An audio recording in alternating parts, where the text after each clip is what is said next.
দর্শক, আসুন সবাই মিলে গড়ি মাসিক বান্ধব পৃথিবী। আজ 28 মে ওয়ার্ল্ড মেনস্ট্রুয়াল হাইজিন ডে। এই দিবসটির আসলে তাৎপর্য যেমন অনেক বেশি, গুরুত্ব অনেক বেশি। আর সেজন্যই প্রতি বছর মানুষের মাঝে সচেতনতা বৃদ্ধির উপলক্ষে মাসিক স্বাস্থ্য সম্পর্কে মানুষকে অনেক বেশি সচেতন করা এবং কুসংস্কারগুলো দূর করবার লক্ষ্য নিয়েই পালিত হচ্ছে এই মহান দিবস।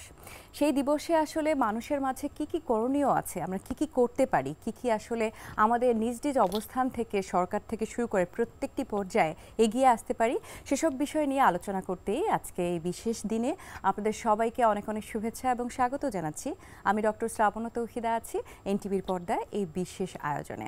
আজকে যেহেতু 28 মে, এই বিশেষ দিবসে আমার সাথেও রয়েছেন বিশেষ কিছু মানুষ যারা আসলে এই দিবসের গুরুত্ব সম্পর্কে আরও বেশি করে খুব সুন্দর করে বুঝিয়ে বলতে পারবেন আমাদের সবাইকে। আমার সাথে যারা আছেন তারা হলেন, শুরুতে পরিচয় করিয়ে দিচ্ছি, আমার সাথে আছেন MD Kamrul Hasan, business director ACI consumer brand, advocate Faiz Uddin Ahmed, advocacy and campaign lead water aid Bangladesh, doctor MD Monjur Hossain, programme manager adolescence and reproductive health, ministry of health and family welfare. রয়েছেন MD Fazlul Haque, senior adviser Sajida foundation.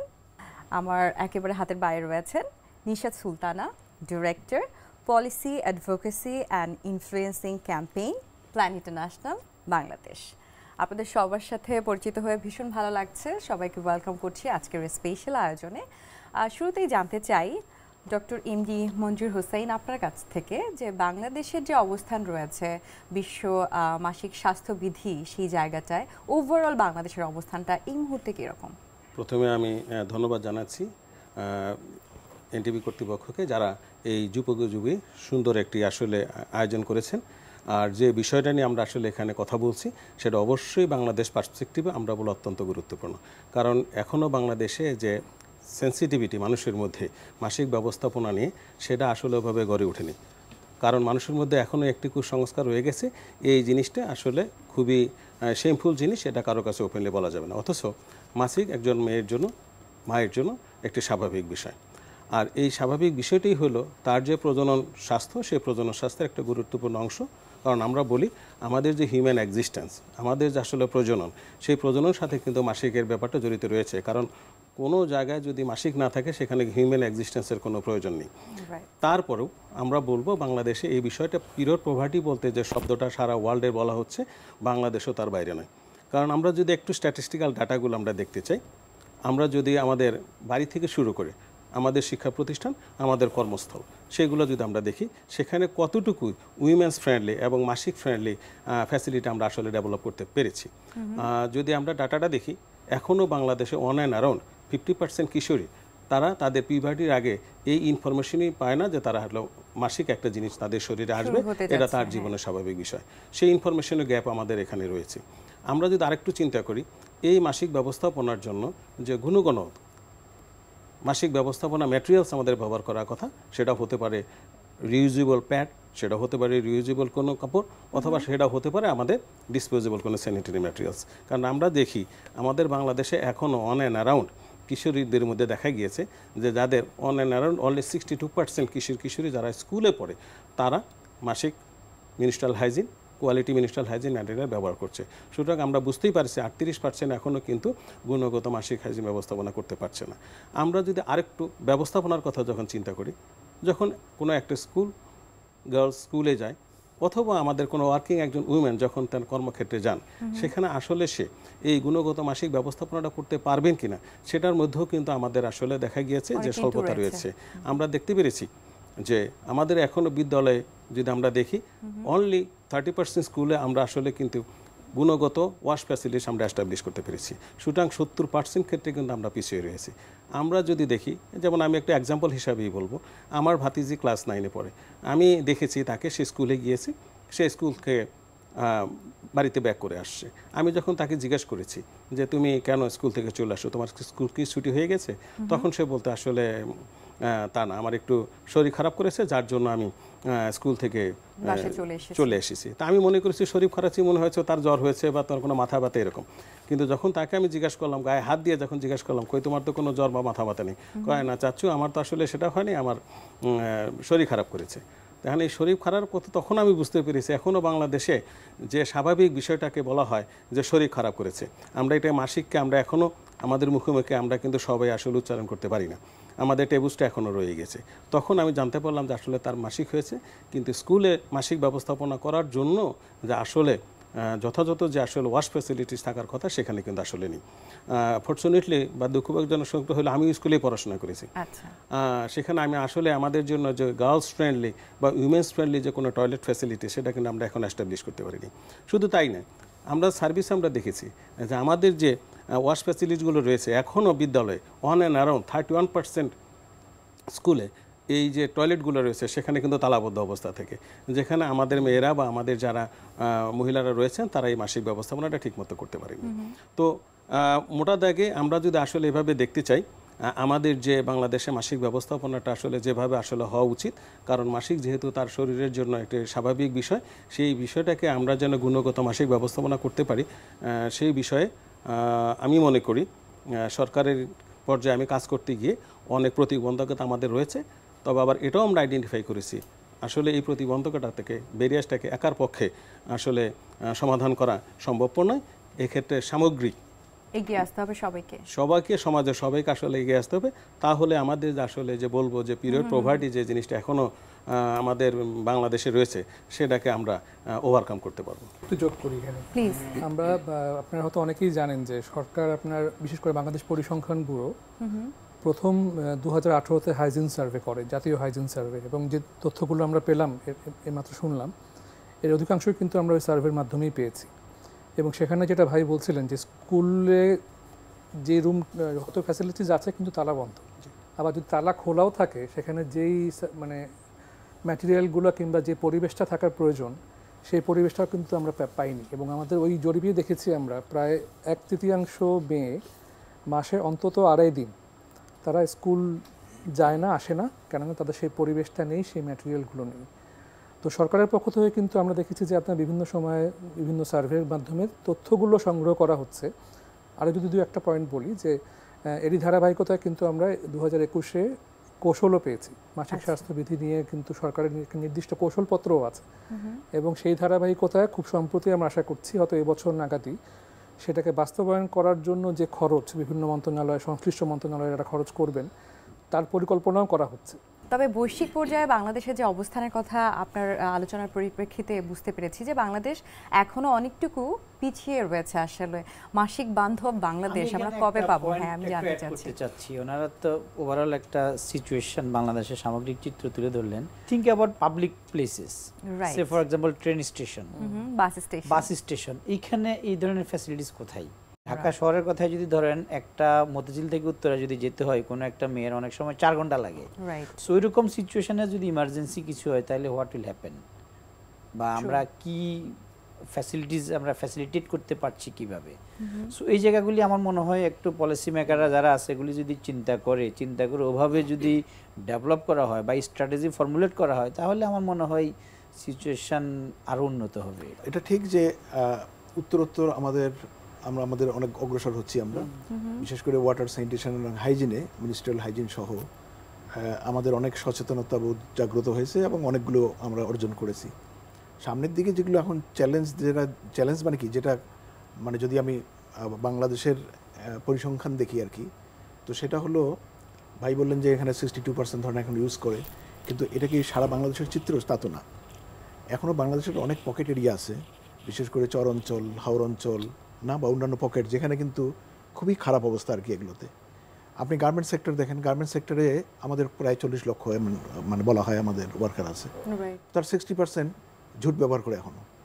এবং এই ঝুট ব্যবহার করার ফলে তাদের যে আবার স্বাস্থ্যহানি যেটা, সেগুলো কিন্তু অনেক বেড়ে গেছে। কিছুদিন আগে আমি চিলমারি গেছিলাম, চিলমারিতে 3 ঘন্টা আপনার নৌকাতে করে একটা চড়ে গেলাম। তো ওখানে সরকার একটা স্কুল করেছে ভালো, কিন্তু স্কুলের মধ্যে কোনো ওয়াশের কোনো ফ্যাসিলিটিস নাই এখনও ওই সমস্ত জায়গায়। একটা হলো অ্যাক্সেস, যেটা আপনাদের ভাই যেটা বললেন যে স্ট্র্যাটেজি যেটা হয়েছে গভর্নমেন্টের, সেখানে অ্যাক্সেস বা এটা প্রবেশাধিকার একটা বলা হয়েছে।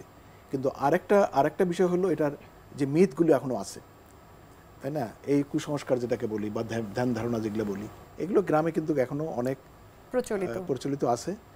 এবং এগুলো সামনের দিকে বোধহয় ক্যাম্পেইন আকারে এখানে আমাদের আমি ওর কাছে যাচ্ছিলাম যে ক্যাম্পেইনের মধ্যে অনেকটা একটা ভূমিকা আছে। এক্স্যাক্টলি আমি সাপ্লিমেন্ট করতে চাই, আমার যে ভাই যথার্থই বলেছেন, সুন্দর কথাই বলেছেন, যে আমাদের যে কার্যক্রমগুলো রয়েছে, আমাদের ক্যাম্পেইন কার্যক্রমের কথা বলছি, আমরা কিন্তু আসলে পরিবার অধিদপ্তর তথা স্বাস্থ্য অধিদপ্তর সারা বাংলাদেশে দুটো বিষয় নিয়ে একটু গুরুত্ব সহকারে আমরা কাজ করছি।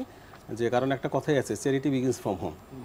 আমরা আসলে বাড়ি থেকে শুরু করি, আমাদের সেবা কেন্দ্র পর্যন্তই কিন্তু আমরা আসলে যে ইনফরমেশন তথ্যটা দেওয়ার জন্য, যেটা এখনও আমাদের স্কুল পর্যায়ে হয়তো প্রজনন স্বাস্থ্য রিলেটেড মাসিক ব্যবস্থাপনা সম্পর্কে ওইভাবে আসলে ইনফরমেশন দেওয়া হয় না। আমি যদি দেখতে পাই ওই সার্ভিস স্ট্যাটিস্টিক্সে এই তথ্যগুলো চলে আসছে যে এখনও প্রায় 50% স্কুলে কিন্তু আসলে মাসিক ব্যবস্থাপনা নিয়ে কথাই হয় না, সেটা আমরা দেখেছি।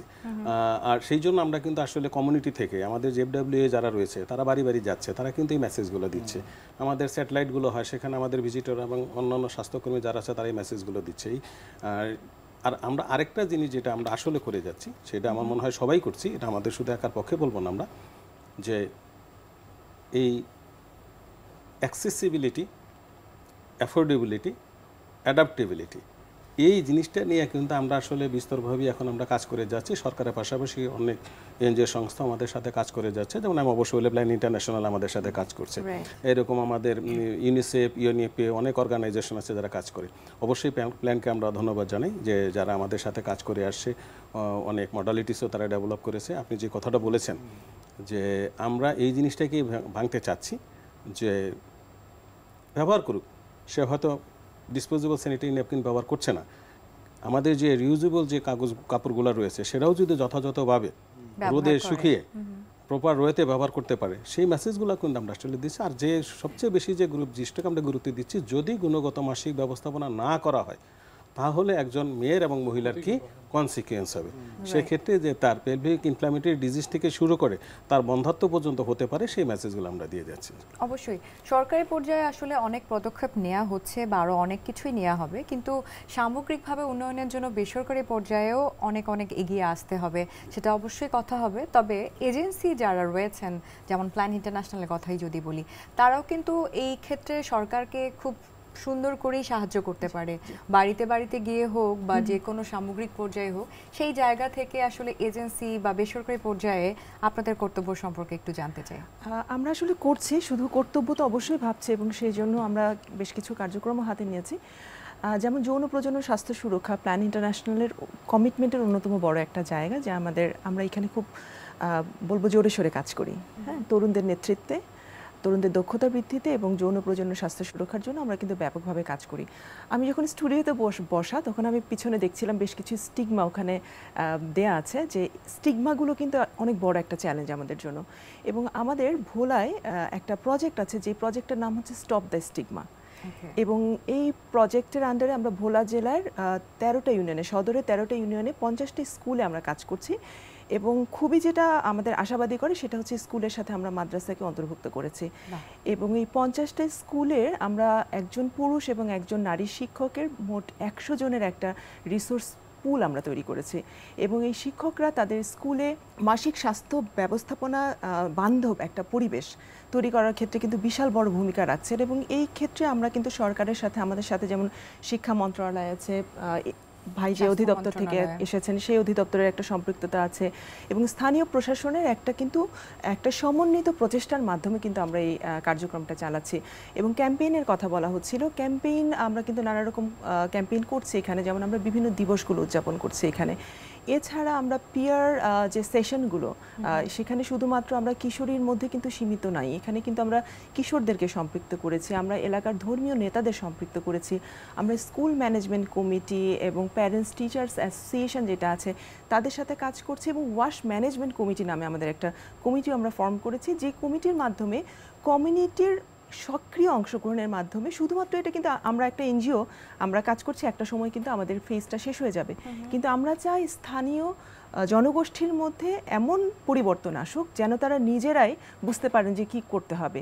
এবং তারা আমাদের পাশাপাশি তারা কিন্তু এখানে 20% তারা নিজেরা কন্ট্রিবিউট করছেন, এবং তারা ওয়াশ ব্লকগুলোর কিভাবে উন্নয়ন করা যায় সেই জন্য কিন্তু ব্যাপকভাবে তারা কাজ করছে। এই ধরনের উদ্যোগগুলোর মাধ্যমে আসলে প্ল্যান সরকারের যে লক্ষ্যমাত্রা সেটি অর্জনে কিন্তু সহযোগী ভূমিকা পালন করছেন। ভাই যেহেতু অ্যাক্সেসের কথা বললেন, হ্যাঁ, পাবলিক অ্যাক্সেসের কথা, তো আপনারা হয়তো জানেন যে ওয়াটার এইড গত 1 দশক ধরে পাবলিক টয়লেট নিয়ে ক্যাম্পেইন করছে এবং আমরা কিছু মডেল তৈরি করার চেষ্টা করেছি ঢাকাতে 2 সিটি কর্পোরেশনের সঙ্গে, এছাড়াও রাজশাহী সিটি কর্পোরেশন, খুলনা, চিটাগং এবং সিলেট সিটি কর্পোরেশনের সঙ্গে আমরা যৌথভাবে কাজ করেছি এবং এখানে আমরা সরাসরি আপনার স্থানীয় সরকার বিভাগ এবং সংশ্লিষ্ট যে অধিদপ্তর তাদের সঙ্গে সমন্বয় করেছি। এই মডেল তৈরি করার পরেও নারীদের যথেষ্ট সেখানে মানে তারা আসছে না, ওই মানে আমি ধরেন পরিবেশ তৈরি করেছি সেরকম, তার জন্য ম্যাটেরিয়াল রেখেছি, কিন্তু সেখানে যেটা আলোচনা হচ্ছিল যে একটা মানসিকতা কিংবা যে একটা এইটা নিয়ে যে এই বিষয়টা নিয়ে যে কথা বলা যায় সেই পরিবেশটা যতক্ষণ না পর্যন্ত আরেকটু তৈরি হচ্ছে ততক্ষণ পর্যন্ত কিন্তু পরিবর্তনটা যা চাচ্ছি তেমন আসবে না। তো সেই লক্ষ্যে যেটা আমরা করেছি, রাজশাহীতে আমরা শুরু করেছি একটা ক্যাম্পেইন, সেফ নাও ক্যাম্পেইন নামে। রাজশাহীতে যে পাবলিক প্লেসগুলো আছে, মানে আপনার শিক্ষা প্রতিষ্ঠান, বিভিন্ন দপ্তর, সরকারি দপ্তর, বিভিন্ন রেস্টুরেন্ট, হোটেল, হ্যাঁ, এইগুলোকে আমরা রাজশাহী সিটি কর্পোরেশনের সঙ্গে যৌথভাবে আমরা চেষ্টা করছি এগুলোকে যেন পরিবর্তন করে নারী এবং কিশোরী বান্ধব করা যায়। হ্যাঁ, আর লাস্ট একটা পয়েন্ট বলে এই বিষয়ে যে আমরা খুব সম্প্রতি ঢাকা নর্থ সিটি কর্পোরেশনের সঙ্গে আরেকটা মডেল নিয়ে কাজ করছি, পিঙ্ক টয়লেট নামে, এটা এক্সক্লুসিভ টু দ্য ফিমেলস, এবং যেন ওটা আউটলুক কিংবা ইনার লুক এমনভাবে তৈরি হয় যেন আমাদের আমরা যে ঘাটতিটা দেখছি, নারীরা কিন্তু এই নিডের পরেও তারা যদি যতটুকু পাচ্ছে সেখানেও তারা মানে সেটা ব্যবহার করছে না, সেটাও বাড়ানো যায়, সেই চেষ্টাটাও করছি আমরা ওয়াটার এইডের পক্ষ থেকে। সেটা আসলে এই আলোচনায় এতটুকু বোঝা যাচ্ছে যে সামগ্রিক পর্যায়ে যত পদক্ষেপই আমরা নেই না কেন, সচেতনতা এবং সেটা নিজের মধ্যে তৈরি করাটা সবার আগে জরুরি বিষয়। সেই বিষয়টা নিয়ে আমরা আরও বেশি কথা বলবো। বেসরকারি পর্যায়ে আসলে আর কি কি করণীয় রয়েছে বা যুবশক্তিকে কিভাবে আমরা কাজে লাগাতে পারি। আমি এবার প্রশ্ন করতে চাই এমডি কামরুল হাসান আপনার কাছে, যে বেসরকারি পর্যায়ে আমরা সরকারের পাশাপাশি মাসিক বান্ধব যে স্বাস্থ্য সম্পর্কিত বা স্বাস্থ্য সচেতনতামূলক পণ্যগুলো রয়েছে সেগুলো কিভাবে স্বল্প মূল্যে আমরা উৎপাদন থেকে শুরু করে মানুষের কাছে পৌঁছে দেয়া পর্যন্ত বেসরকারি পর্যায়ে কতটুকু কি করতে পারি? আসলে আমরা যারা এই প্রোডাক্টটা ম্যানুফ্যাকচারিং এবং মার্কেটিং করি, স্যানিটারি ন্যাপকিন, সো এখানে আমাদের অনেকটা বড় ভূমিকা রয়েছে এটার ইউসেজ বাড়ানোর ক্ষেত্রে, এবং আমরা এটা পালন করছি বলে মনে হয় আমার কাছে। কারণটা হলো বাংলাদেশে কিন্তু এটার ম্যানুফ্যাকচারিংয়ের হিস্ট্রি খুব বেশি দিন আগের না। সেনোরা দে আর দ্য পাইনিয়ার, তারপর আমরা 2007 থেকে আসি ফ্রিডম ব্র্যান্ড নিয়ে। সো আমরা যেটা করি, আমরা অলওয়েজ চেষ্টা করি লো কস্টে প্রোডাকশন করার জন্য, এবং এটাকে খুব লো কস্টে যাতে কনজিউমারের কাছে পৌঁছাতে পারি। অল ওভার দ্য কান্ট্রি আমাদের ডিস্ট্রিবিউশন নেটওয়ার্ক আছে, আমাদের সেলস টিম আছে, আমরা চেষ্টা করি যাতে মানুষের দোরগোড়ায় পৌঁছাতে পারি। অন টপ অফ দ্যাট আমরা যেটা করি, আমরা অ্যাওয়ারনেস বিল্ড আপের জন্য কাজ করি, স্কুল, কলেজ বা গ্রামের বাড়িতে বাড়িতে গিয়ে। তারপরে গার্মেন্টস সেক্টরগুলিতে আমরা অ্যাওয়ারনেস ক্যাম্পেইন করি। সো একদিকে আমরা অ্যাওয়ারনেস ক্যাম্পেইন করি, আবার টেলিভিশন, ফেসবুক বা ডিজিটাল মিডিয়া তো আছেই, আরেকদিকে আমরা ডিস্ট্রিবিউশনটা এনশিওর করি। এই জন্যই করি যাতে এটার ম্যাক্সিমাম রিচ হয় এবং মানুষ যাতে হাতের নাগালে পায়। এখন প্রবলেম যেটা আমরা ফেস করছি বা আমরা যেটা মনে হয় এখানে হচ্ছে অ্যাকচুয়ালি একটা ট্যাবু কাজ করে, নাম্বার ওয়ান। নাম্বার টু হচ্ছে ল্যাক অফ অ্যাওয়ারনেস। আর এই ল্যাক অফ অ্যাওয়ারনেস থেকে অনেকে বলে যে অনেক দাম বেশি, এই জন্য ইউজ করে না। আমি কিন্তু I don't believe that statement. কেন? একটা মেয়ে 150 টাকা দিয়ে একটা ফেয়ারনেস ক্রিম ইউজ করে, অথচ 30 টাকা দিয়ে একটা কিন্তু স্যানিটারি ন্যাপকিন কিনে না। তো হোয়াট ডাজ ইট মিন? তার মানে এখানে সচেতনতাটা একটা issue, lack of awareness, right? Lack of অ্যাওয়ারনেসটা। তারপর আরেকটা উনি গার্মেন্টস সেক্টরের কথা বলছিলেন যে 2.5 মিলিয়ন অলমোস্ট গার্মেন্টস সেক্টরে কাজ করে ফিমেল।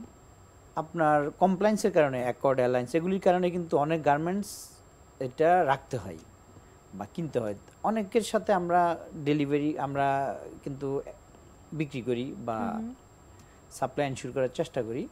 আমরা দেখেছি অনেক জায়গায়, অনেক গার্মেন্টসে কিছু আমাদের কাছ থেকে নিয়ে রেখে দেয় ডিসপ্লেতে, শোতে, যাতে কমপ্লায়েন্স অডিটের সময় এসে দেখতে পায়। এরপরে কিন্তু আর এটার ইউসেজ নাই।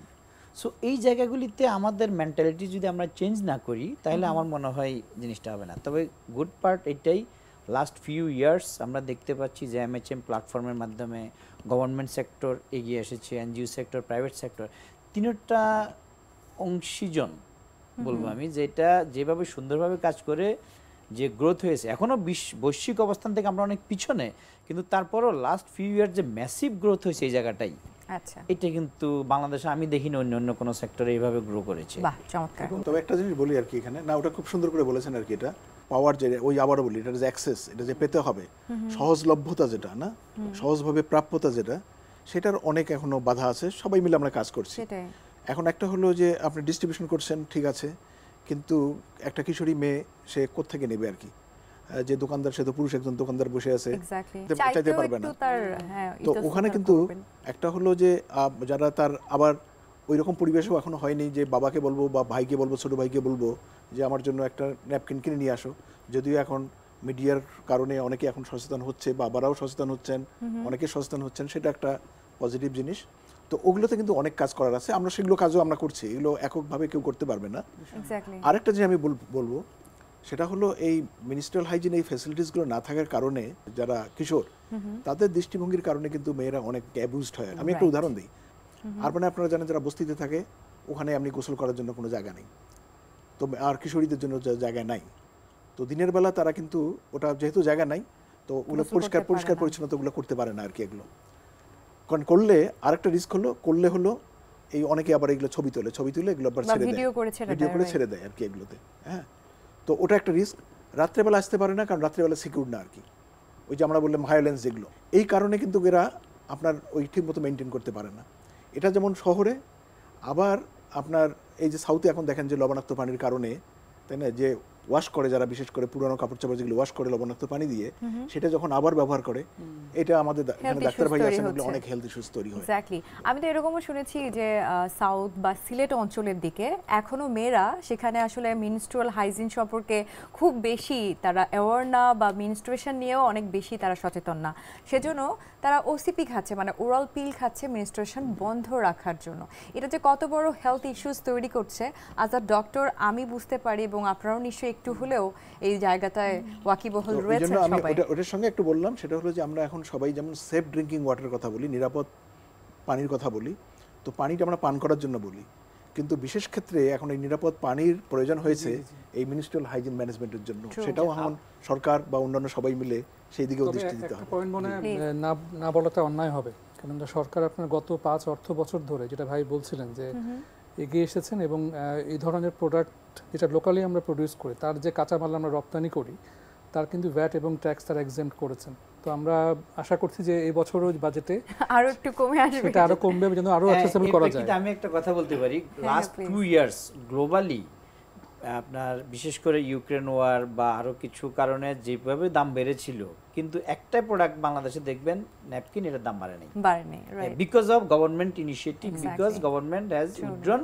ভ্যাট। আচ্ছা, আরেকটা জিনিস আমি ওনার কথার প্রেক্ষিতে বলি, যে ডিস্ট্রিবিউশন বা অ্যাভেলেবিলিটির কথা বললেন, একটা মেয়ে কিভাবে পাবে। আমরা বাংলাদেশে প্রথম ভ্যান্ডিং মেশিন আমরা ইনস্টল করেছি অল পাবলিক ইউনিভার্সিটির গার্লস হোস্টেলগুলিতে। আচ্ছা, কিছু জায়গায় পাবলিক প্লেসও করেছি, এবং আমাদের এই উদ্যোগটা কিন্তু এখনো চলমান, আমরা কন্টিনিউয়াসলি ইনস্টলেশন। আমি শুধু একটা পয়েন্ট বলবো, ফাইজ ভাই সেটা বললেন যে এখানে আমাদের সরকারের একজন প্রতিনিধি আছে, ওনার গাথার্থে আরো বলছি আর কি, সেটা হলো এটা খুব ধন্যবাদ দিতে হয় সরকারকে, যে সরকার স্যানিটারি ন্যাপকিন এই জাতীয় পণ্যের উপরে ভ্যাট এবং ট্যাক্স এটা এক্সেম্পট করেছে আর কি। তো এটাও মিনিস্ট্রিয়াল হাইজিন ম্যানেজমেন্ট প্ল্যাটফর্ম যারা সদস্য আছি, এনবিআর সহ সবাই মিলে আমরা বসে একটা কনভিন্সড হয়ে সরকার এটা করেছে। কিন্তু এখন এটা খুব অ্যাডহক ভিত্তিতে প্রতি বছর এটা অনুমোদন করতে হয়। যদি এটা একবারে এটা একদম একটা তুলে দেওয়া হয়, বা ওইরকম একটা নীতিমালা ওইভাবেই তৈরি করা হয় যেটার উপর থাকবে না আর কি, যেটা অন্যান্য অনেক পণ্যের জন্য করা হয়ে থাকে, তাহলে বছর বছর এর জন্য ভয়েসটা রিস্ক করতে হয় না। এক্স্যাক্টলি। আমি সে জায়গায় একটা জিনিস অ্যাড অন করতে চাই, যে শহর পর্যায়ে, গ্রামীণ পর্যায়ে, এমনকি নিম্ন আয়ের যে মানুষ রয়েছে, সেই পর্যায়ে যে নারীরা রয়েছে, তাদের কাছে পৌঁছে দেওয়ার প্রক্রিয়া এবং ডিস্ট্রিবিউশন প্ল্যানটা আমার মনে হয় সেম থাকলে তো চলবে না। না, এটা কিন্তু সেম না। আর যেমন আমরা যদি আমাদের ক্ষেত্রে যেটা করি, প্রথম কথা হলো আমরা বিভিন্ন সোশিও ইকোনমিক ক্লাসের জন্য বিভিন্ন ধরনের প্রোডাক্ট আছে।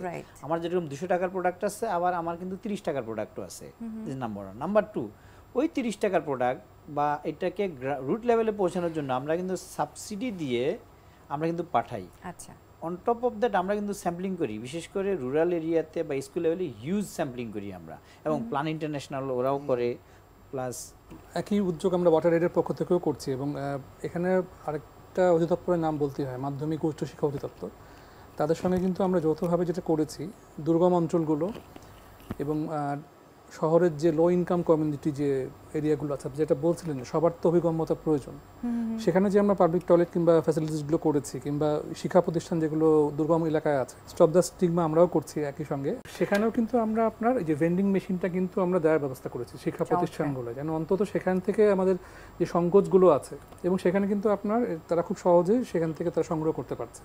এই ব্যবস্থাগুলো কিন্তু নেওয়ার চেষ্টা হচ্ছে এবং এটা আরো ব্যাপকভাবে মেসি পর্যায়ে আসলে ছড়িয়ে যাক, সেটাই তো আমরা চাইবো। একটু বলতে চাচ্ছি যে যেমন প্যাডের, আমার ব্যক্তিগতভাবে আরেকটা প্রতিষ্ঠানে কাজ করার সুবাদে আমি এটা দেখেছি যে প্যাড দেওয়া হয়েছে, কিন্তু প্যাড কিভাবে ইউজ করতে হয় সেটা আমার না জানার কারণে আসলে প্যাডগুলো কিন্তু কাজে লাগানো যায়নি। কাজে সচেতনতাটা কিন্তু ভীষণভাবে জরুরি।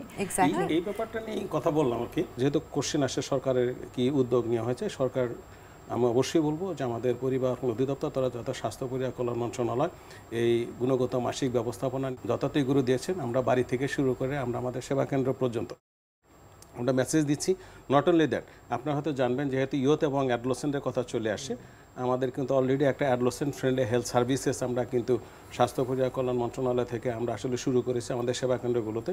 সেখানে এই কিশোরীরা যেন আসে, সেখান থেকে তারা মেসেজগুলো, বিশেষ করে এই যে মাসিক ব্যবস্থাপনা সম্পর্কে তাদের এই মেসেজগুলো দেওয়া হচ্ছে। নট অনলি দ্যাট, বিদ্যালয় শিক্ষা কার্যক্রম পরিচালিত হচ্ছে, সেখানে কিন্তু আমরা এই মেসেজগুলো দিচ্ছি আমাদের মেয়েদেরকে এবং ছেলেদেরকে এবং শিক্ষকদেরকে, যে আপনারা সেখানে একটা সুন্দর একটা ওয়াশ ফ্যাসিলিটি ডেভেলপ করবেন। স্কুলে আসলে যেন সে যদি তার কোনো সময় মাসিক শুরু হয়ে যায় অযাচিত, সেক্ষেত্রে যেন সেখান থেকে একটি ম্যাটেরিয়ালস নিতে পারে। সেই জন্য যে যেমন বলছিল গার্মেন্টস সেক্টরে যে কমপ্লায়েন্স করার জন্য যেমন তাদের একটা মানে প্যাকেট রাখতে হয়েছে, কিন্তু আমরা কিন্তু আসলে আমাদের সেবা কেন্দ্রগুলোতে কিন্তু আমরা স্যানিটারি ন্যাপকিন আমরা বিনামূল্যে দিচ্ছি। যদিও 100% আমরা দিচ্ছি না, কিন্তু প্রমোশন ম্যাটেরিয়ালস হিসেবে আমরা দিচ্ছি। এবছরও কিন্তু সরকারের কিন্তু বাজেট একটা কথা বলেছে, আমাদের মাননীয় মন্ত্রী মহোদয় বলেছেন, জননেত্রী শেখ হাসিনা বলেছেন যে মিনিস্ট্রিয়াল হাইজিন ম্যানেজমেন্ট করার জন্য, স্যানিটারি ন্যাপকিন কেনার জন্য যতটুকু লাগে আমি দেব। আমি ইনফ্যাক্ট কয়েকটা ফোরামে আমি বলেছিলাম, গভর্নমেন্ট কিন্তু যেমন উনি মাধ্যমিক শিক্ষা অধিদপ্তরের কথা বললেন, এই গ্রামে গঞ্জের মেয়েদেরকে বৃত্তি দেয় ক্লাস সম্ভবত 6 থেকে 12 ক্লাস পর্যন্ত। তো বৃত্তির যে অ্যামাউন্টটি হোক, হয়তো 300-400 বা হোয়াট এভার, তো এখান এই জায়গাটায় একটা প্যাডের দাম 30 টাকা। সো আমি যদি বৃত্তিটা 30 টাকা কম দিয়ে একটা করে প্যাড এনশিওর করি এবং প্রাইভেট সেক্টরে যারা ম্যানুফ্যাকচারার ওদেরকে লিঙ্ক করি, বলি যে বিভিন্ন উপজেলা লেভেলে বা স্কুল লেভেলে ডিস্ট্রিবিউশন পৌঁছানোর দায়িত্ব আমাদের, আমরা পৌঁছে দিলাম, আমরা গভর্নমেন্টকে একটা প্ল্যাটফর্মের মাধ্যমে এই ধরনের একটা নেটওয়ার্ক বিল্ড হতে পারে। এতে যেটা হবে 100% ইউসেজ এনশিওর করা সম্ভব হবে বলে আমি মনে করি।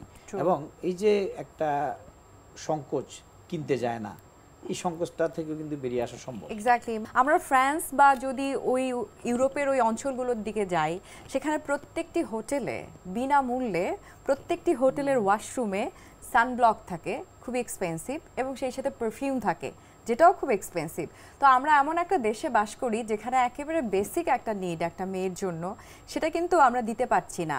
এটা কেন আরও বেশি সহজলভ্য বা আরও খুব নিম্ন আমরা যদি মূল্যে বিক্রি করতে পারি, বা আমি চাইবো এটা একেবারে কোনো মূল্য নির্ধারণ না হোক, স্কুল থেকে শুরু করে প্রত্যেকটা সেক্টরে, সেটা পাবলিক প্লেস, স্কুল বা টয়লেট যেখানেই রয়েছে সেখানে, বা স্বাস্থ্য ডেস্কগুলো যেখানে রয়েছে, বিনামূল্যে দেওয়ার ব্যবস্থা করা হোক। এটা আমি একজন নারী হিসেবে একটা নির্দিষ্ট জনগোষ্ঠীর জন্য কিন্তু সেটা প্রয়োজন হবে। হ্যাঁ, একটা আমাদের ধরেন শহরে জনগোষ্ঠীর জন্য হয়তো সেটা আমরা সাবসিডি না দিলাম, কিন্তু বিশেষ করে যারা দুর্গম এলাকা আছে, হাওড়ের কথা বলি, আপনার বিশেষ করে চরের অঞ্চলের মানুষ যারা আছেন, হ্যাঁ, তাদের জন্য কিন্তু এই ধরনের যদি আমরা পজিটিভ ইনিশিয়েটিভ না নেই, তাহলে কিন্তু যে অবস্থাটা পরিবর্তন আমরা চাচ্ছি এটা কিন্তু পুরোপুরি আসবে না। কমিউনিটিরও কিন্তু প্রয়োজন পরিবর্তনটা। হ্যাঁ, একটা মেয়ে যখন স্কুলে আসা যাওয়া করছে, সেখানে কিন্তু কমিউনিটির কিন্তু একটা সম্পৃক্ততা থাকে। এবং আমি একটু আগে স্টপ দ্য স্টিগমা প্রোগ্রামের কথা বলছিলাম, এবং এখানে কিন্তু আমরা দেখেছি যে অভিভাবকদের মধ্যে পজিটিভ নানা রকম চেঞ্জ হচ্ছে। একসময় তারা কিন্তু বাবাকে বলতো না, তারা ভাইকে বলতো না, এখন কিন্তু সেই বাবাই, আমরা চ্যাম্পিয়ন ফাদার যে ইনিশিয়েটিভ কিংবা চ্যাম্পিয়ন মাদার, তার উঠান বৈঠকে বসে কথা বলছে, বাবারা কিন্তু এখন মেয়েদেরকে প্যাড কিনে দিচ্ছে, কিংবা মেয়েটি তার মানে বলতে পারছে বাবাকে, যেটা আমরা আমাদের সময়ও কিন্তু কখনো আমরা দেখিনি।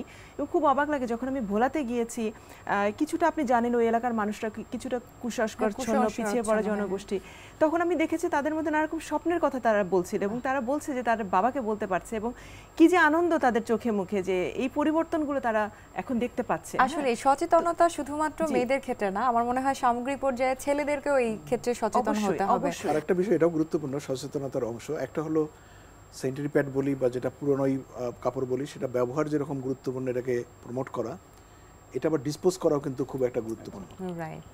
তো আমরা যেমন গার্মেন্টস আমরা অনেক কাজ করেছি, ওয়াটার ইডও আমাদের সঙ্গে ছিলেন না, আমার অনেক ফ্যাক্টরিতে এগুলো করার অভিজ্ঞতা হয়েছে। তো যখন মেয়েদের সঙ্গে জিজ্ঞেস করেছি যে আপনার মিনিস্ট্রেশন হলে মাসিক হলে তখন ফ্যাক্টরিতে আপনি কি করেন, তো ফ্যাক্টরিতে কিন্তু এটা ডিসপোজ করার কোনো কিছু নাই। তো ওগুলো নিয়েই সে সারাদিন কাজের মধ্যে থাকে, এগুলো নিয়ে তারপরে বাসায় এসে তারপরে যে কোনো জায়গায় একটা ছুঁড়ে ফেলে দেয় আর কি। তো এটা শুধুমাত্র ওখানে না, কর্মক্ষেত্রেও ইভেন আমরা যারা অফিস আদালতে কাজ করি, তাই না, সেখানেও, তারপরে স্কুলে দেখবেন অনেকে হয়তো এগুলো করছে কিন্তু ডিসপোজাল সিস্টেমটা নাই, তাই না।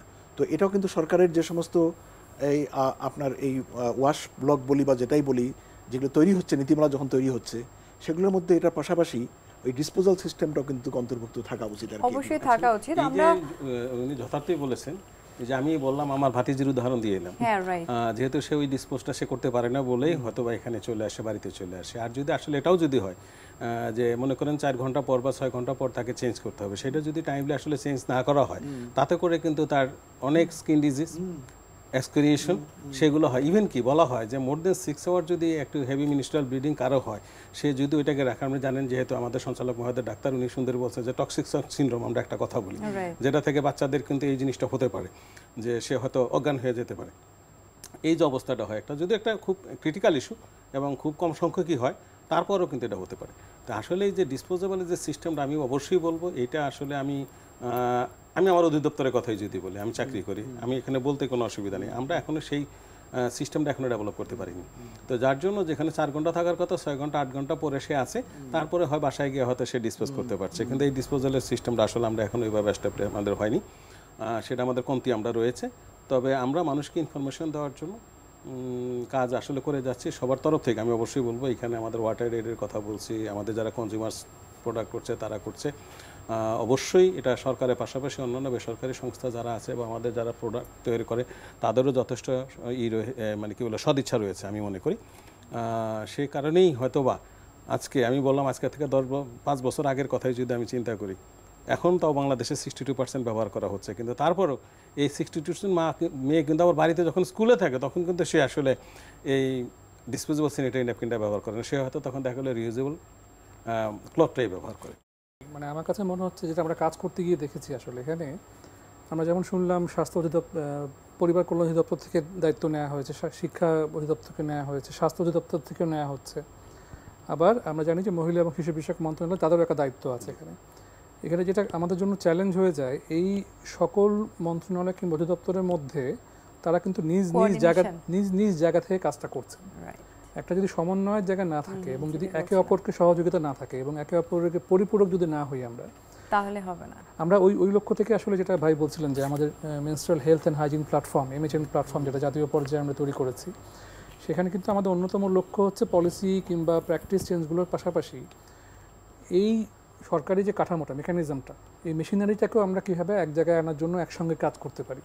এবং আজকে যেহেতু 28শে মে আমরা দিনটা উদযাপন করছি, আজকে আমরা কিন্তু আমাদের প্ল্যাটফর্ম মেম্বারদেরকে নিয়ে আজকে সারাদিন ধরেই নানা রকম আয়োজন করেছি। এবং একটা কথা প্রসঙ্গে এসেছিল যে ইউথদের এঙ্গেজমেন্ট, আমরা খুব একটা ইন্টারেস্টিং কাজ করেছি গত কয়েক সপ্তাহ ধরে, আজকের দিনটাকে মাথায় রেখে, যে আমরা একটা হ্যাকাথন লঞ্চ করেছিলাম এই মেনস্ট্রুয়াল হাইজিন ম্যানেজমেন্টকে ইস্যু নিয়ে, এবং আমরা খুবই মানে ভালো সাড়া পেয়েছি স্টুডেন্টদের কাছ থেকে। বুয়েট বলেন, ঢাকা ইউনিভার্সিটি, ব্র্যাক ইউনিভার্সিটি, সকল শীর্ষ প্রতিষ্ঠান থেকেই ইউথরা নানা রকম ইনোভেটিভ ওয়ে বের করেছেন, যে যার মাধ্যমে এই ধরনের সার্ভিস আরও কীভাবে প্রাইভেট সেক্টর গভর্নমেন্ট দিতে পারে। এই প্রসঙ্গটাতে আমি আসতে চাচ্ছিলাম, কারণ আমরা যদি যুগে যুগে দেখি বাংলাদেশে ইউথ জেনারেশন যারা, তারাই কিন্তু আমাদের সকল বিপ্লব ঘটিয়েছে। তো why not in ministerial hygiene sector, এক্ষেত্রেও কিন্তু আমরা ইউথদেরকে অনেক ইউজ করতে পারি। বাংলাদেশ তো স্মার্ট বাংলাদেশ বলছি আমরা, মানে আশা করছি সামনের দিকে আরো বেশি স্মার্ট হবে, স্মার্ট হয়ে যাব আমরা। এবং স্মার্ট বাংলাদেশের একটা কম্পোনেন্ট, গুরুত্বপূর্ণ কম্পোনেন্ট হলো এই যে ডিজিটালাইজেশন হচ্ছে আর কি না, আমার মানে অনেক টেকনোলজিতে অনেক আমাদের অ্যাক্সেস হচ্ছে, অনেক কিছু হচ্ছে, ই গভর্নেন্স হচ্ছে না, এগুলো হচ্ছে। তো আমরা যেটা আগে এই অ্যাওয়ারনেস রেজিংয়ের যে কাজগুলো, যেমন আগে উঠান বৈঠক হতো, আমরা চার্ট ব্যবহার করতাম, ফ্লিপ চার্ট বলি বা অন্য কিছু বলি বা অন্য কার্ড টার্ট দেখে যেভাবে এগুলো অ্যাওয়ারনেস করা হতো, এখন কিন্তু সময়টা আর এখন এরকম নাই। এখন ডিজিটাল যুগ হয়েছে, ওগুলো এখন মানে ওগুলো বাদ দিয়ে এখন ডিজিটাল প্ল্যাটফর্ম এগুলো আসতে হবে। আমি সেখানেও আসছিলাম যে সেখানে আমরা হয়তো বলবেন আমরা একটা অলরেডি একটা চলছে, একটা অনন্যা নামে একটা মোবাইল অ্যাপ্লিকেশন তৈরি করা হচ্ছে, যে ওখান থেকে শুধুমাত্র মানে ওটা ট্র্যাকও করতে পারবে এবং উনি ওটার অ্যাওয়ারনেস রেজিংও হবে, যে জিনিসটা কি তার একটা অ্যাওয়ারনেস রেজিং এর কতগুলো কম্পোনেন্ট আছে, আবার ওনার মিনিস্ট্রিয়াল একটা পিরিয়ডটা উনি ট্র্যাক করতে পারবেন। তো এগুলো সামনের দিকে শুধু একক না, এটা সামনের দিকে যারা যারা এর সঙ্গে যুক্ত আছেন সবাই যদি এই ডিজিটালাইজেশনের এই জিনিসটাকে অপরচুনিটিকে নিয়ে যদি করা যায় কিছু। আরেকটা কথা আমি বলতে পারি, উনি ফজল ভাই যেমন বলেছেন ডিজিটালাইজ প্ল্যাটফর্মের কথা, ঠিক একইভাবে আমার কাছে মনে হয় সরকার এখন এই বিষয়টাকে পাঠ্যক্রমে অন্তর্ভুক্ত করার ক্ষেত্রে কিন্তু অনেক বড় একটা বোল্ড একটা স্টেপ নিয়েছে। এখন কম্প্রিহেনসিভ সেক্সুয়াল এডুকেশন কিন্তু পাঠ্যক্রমে অন্তর্ভুক্ত করা হয়েছে। এখন যেটা প্রয়োজন সেটা হচ্ছে অন্তর্ভুক্ত যেটা করা হয়েছে সেটা যেন ঠিকমতো পড়ানো হয়, এবং এটাকে যেন স্ট্যাপলারের মধ্যে বন্দি করে রেখে এটাকে যেন বলা, শুধুমাত্র বলা না হয় যে আমরা অন্তর্ভুক্ত করেছি, তাহলে আসলে অন্তর্ভুক্ত করার সুফল কিন্তু আমরা নিতে পারবো না, চ্যাপ্টারটা পড়ে নিও, ওটা নিজেরা পড়ে নিও। এবং আমাদের একটা অভিজ্ঞতা বলে যে আমরা যখন বিষয়গুলো কিশোর কিশোরীদের নিয়ে একসাথে ডিসকাস করছি, আমরা পার্টিসিপেশন দেখছি কিশোরদের, কিন্তু বাড়িতে ফিরে যাওয়ার পর সেখানকার পরিবেশটাও কিন্তু খুব জরুরি। স্কুলে শেখার পর সেটার সাথে যদি বাসার সচেতনতার সমন্বয় না থাকে, তাহলে কিন্তু তারা পরবর্তীতে এটার ক্ষেত্রে তারা যে এগিয়ে আসছে সেটা কিন্তু থাকবে না। কাজে কিন্তু ওই সমন্বয়টাও খুব জরুরি। পাশাপাশি শিক্ষকরা যেন এটা সবসময় তাদের নিজেদের দায়িত্ব এবং এটা এড়িয়ে যাওয়ার বিষয় না, সেই বিষয়টা কিন্তু স্টাবলিশ করাটা খুব প্রয়োজন। একটা যদি আসার পয়েন্ট বলি, তারপর আমি অ্যাওয়ারনেস দিলাম, সবই দিলাম, বাস্তবায়িত হচ্ছে কিনা। তো খুব সম্প্রতি যেটা জানা গেছে যে আপনার আবারও পরিসংখ্যান ব্যুরো তারা কিন্তু আপনার দুটো সার্ভে আবার করবে সকল শিক্ষা প্রতিষ্ঠান এবং সকল স্বাস্থ্যসেবা যে প্রতিষ্ঠান সেগুলোতে, এবং শিক্ষা প্রতিষ্ঠানগুলোতে যখন সার্ভে হবে, সেখানে আমি যেহেতু জড়িত আছি কমিটি মেম্বার হিসেবে, দেখেছি যে আপনার একটা প্রশ্নের মধ্যে আছে যে ঠিক আছে পাঠ্যক্রমে দেওয়া হয়েছে, পাঠ্যক্রমে পড়ানো হয়েছে কিনা, এবং পড়ানোর পরে ছাত্রীদের কাছেও তাদের রেসপন্স কেমন পাচ্ছে তারা। তার মানে আমরা কিন্তু এক অর্থে বলতে পারি যে আমরা পজিটিভ দিকে আগাচ্ছি। অবশ্যই এখন সেটাকে ধরে রাখা, সেটা সেই অনুযায়ী সবাই মিলে কাজটা করা। আমি একটু অভিজ্ঞতার কথাই বলি, যে কিছুদিন আগে আমাদের একটা স্কুল ক্যাম্পেইন আমরা করেছি, সেটা বেসরকারি পর্যায় থেকে আমরা সেখানে সরকার তাদের সহযোগিতা করেছি। আর যেহেতু আমাদের সমন্বয়ের প্রশ্ন আসছে, সহযোগিতার প্রশ্ন আসছে, আমরা কিন্তু আসলে এই যে মিনিস্ট্রি অফ উইমেন চাইল্ড অ্যাফেয়ার্সের যে 5,000 মোর দেন 5,000 ক্লাব রয়েছে, সেখানে কিন্তু আমাদের স্বাস্থ্যসেবা কর্মীরা যাচ্ছে। হয়তোবা আমরা লার্জ অ্যামাউন্টও বলছি না, কিন্তু আমরা লার্জ স্কেলে যাচ্ছি। হ্যাঁ, যে ক্লাবগুলো আছে সেখানে কিন্তু কিশোররা আসে, কিশোরীরা আসে, সপ্তাহে 2 দিন কিশোরী আসে, 2 দিনকে কিশোরী আসে, সেখানে আমরা যাচ্ছি। স্কুলে আমরা মেসেজগুলো দিচ্ছি, শিক্ষকদের সাথে আমাদের কথাগুলো বলছি। ইভেন আমি নিজেই যে স্কুলগুলোতে মাঝে মাঝে আমি একটু যাই, সেদিন গিয়ে গেছিলাম আমি ওই যে ইউনিভার্সিটি যে স্কুলটা, সেই স্কুলে আমরা গেলাম। আমি একটা মেয়েকে আমি একটা ফ্লায়ার নিয়ে গেলাম, তাকে বললাম যে ঠিক আছে তুমি এই বিষয় নিয়ে একটা ক্লাস নিবা। সেই মাসিক ব্যবস্থাপনার উপরে সুন্দর যে আমাদের ফ্লায়ারটা ডেভেলপ করা হয়েছে, যেখানে বলাই আছে যে মাসিক স্বাভাবিক বিষয়, লজ্জা ভয় করবো জয়। হ্যাঁ, তারপরে কি ব্যবস্থাপনাটা কি হবে, সে কিন্তু মেয়েটা কি সুন্দর ওই টিচারের সামনেই সে নিজে কিন্তু পড়ে সে নিজেই তার যে সহকর্মীরা আছে তাদেরকে বললো। তো এই যে মেসেজগুলো টিচাররাও যদি না বলতে পারে, কেন না বলার কিছু, এটা তো এমন, এটা আমি একটা জিনিস বুঝে নিয়েছি, যেটা হলো আমার শরীরের জন্য স্বাভাবিক বিষয়, এটা কোনো রোগ না। তো সুতরাং এই মেসেজটা যখন আমি বাচ্চা কাচ্চাদের দিতে পারি, বাচ্চা কাচ্চারা কিন্তু সুন্দর উপযাচক হয়ে, আমি কয়েকটা স্কুলে গিয়েছি, আমি সেন্ট জেভিয়ার স্কুলেও গিয়েছি, সেখানেও তাদেরকে দিয়ে আমি কিন্তু আসলে ক্লাসটা নিয়েছি। এই যে আজকে ইয়ুথ এম্পাওয়ারমেন্টের কথা বলছে, আজকে অ্যাডোলেসেন্ট এনগেজমেন্টের কথা বলা হচ্ছে, সেগুলো করছে, পিয়ার এডুকেটরের কথা বলছে, আমরা কিন্তু সব দিক থেকেই আসলে এই উদ্যোগটা আসলে নিয়েছি। এখন জাস্ট এই জিনিসটাকে একটু ধরে রাখা আর মানুষকে আরেকটু বেশি সেন্সিটাইজ করা। যেমন আমার ফ্যামিলিতে, আমার বাসায় 6 জন মানুষ, একজনও কিন্তু মেয়ে মানুষ নেই ইনফ্যাক্ট। বাট আপনি যদি আমার বাসায় যান, আপনি আমার যে চেম্বার আছে, এই যে পরিবার অধিদপ্তর, যে আমি অফিসে বসি, আপনি আসেন, আপনি দেখবেন যে আমার সামনে, আমার পিছনে 4 পাশে 4টে স্যানিটারি ন্যাপকিনের প্যাকেট দেওয়া আছে। আমার এই ইউনিটেই আমার অনেক মেয়ে আছে, আমার মারা আছে, তাদের একটা জরুরি একসময় একটা প্রয়োজন হতেই পারে। তো সুতরাং সে যেন এখান থেকে নিতে পারে। এই যে প্রত্যেকটা ফ্যামিলিতে, প্রত্যেকটা গার্ডিয়ানের যে এই যে সচেতন, আমার একটা মেয়ে আছে, আমার একটা বউ আছে, আমার আরেকটা মেয়ে আছে। তো সুতরাং তার জন্য আমার প্রতি মাসেই যে জিনিসটা লাগবে সেটা আমাকে এনশিওর করা, এবং আমি এটা অবশ্যই বলবো এটা ভিজিবল স্থানে রাখা। আমি এটা কোনো জায়গায় গোপন স্থানে রাখতে চাই না, এটা থাকবে সবার সামনে থাকবে, সবাই জানতে পারবে। লজ্জা বা সংকোচ যেন না থাকে, আমরা এটা খুব এটা স্বাভাবিক একটা লজ্জার কোনো বিষয়। বিষয় না। আমি আগেই বলেছিলাম, শুরুতেই বলেছিলাম যে এটা আমাদের হিউম্যান এক্সিস্টেন্সের কথা যদি বলি, আমাদের মস্তিষ্কে বেঁচে থেকে এটা হলো স্বাভাবিক বিষয়, ফিজিওলজিক্যাল একটা প্রসেস আমরা বলে থাকি। যাই হোক, আমরা অনুষ্ঠান শেষ দিকে চলে এসেছি। আসলে কথার শেষ একটাই টানতে হচ্ছে যে আমাদের সবার মধ্যে কোঅর্ডিনেশনটা খুব দরকার, সচেতনতাটা খুব বেশি দরকার, এবং এই সচেতনতা আসলে একেবারে রুট লেভেল থেকে শুরু করতে হবে ফ্যামিলি থেকে, কিন্তু ফ্যামিলির বাইরে স্কুল, সার্কামস্ট্যান্স, আমাদের সব জায়গায় এটা ছড়িয়ে দিতে হবে, এবং মেয়েদের সাথে সাথে ছেলেদেরও সচেতন হওয়াটা খুব বেশি জরুরি। সো আপনাদেরকে অনেক অনেক ধন্যবাদ জানিয়ে আজকের অনুষ্ঠান এখানে শেষ করতে চাই। অনেক অনেক ধন্যবাদ। উপস্থিত সুধী, এই ছিল আমাদের আজকের আলোচনা অনুষ্ঠান। নিশ্চয়ই বুঝতে পারছেন যে ওয়ার্ল্ড মিনিস্ট্রাল হাইজিন ডে, এই ডেটার গুরুত্ব কতটুকু, এটা আমাদের প্রত্যেকটি মানুষের জন্য অনেক অনেক বেশি গুরুত্বপূর্ণ। এমন একটা দিন আসবে যখন হয়তো এই দিনটির আমরা আলাদা করে আর উদযাপন করব না, কারণ তখন প্রত্যেকটা পর্যায়ে প্রত্যেকটা মানুষ আমরা সচেতন থাকব এবং বাংলাদেশকে এগিয়ে নিয়ে যাব সামনের দিকে। আপনারা সবাই অনেক অনেক ভালো থাকবেন। আসুন আমরা সবাই মিলে প্রিয় বান্ধব বাংলাদেশ তৈরি করি। আল্লাহ হাফেজ।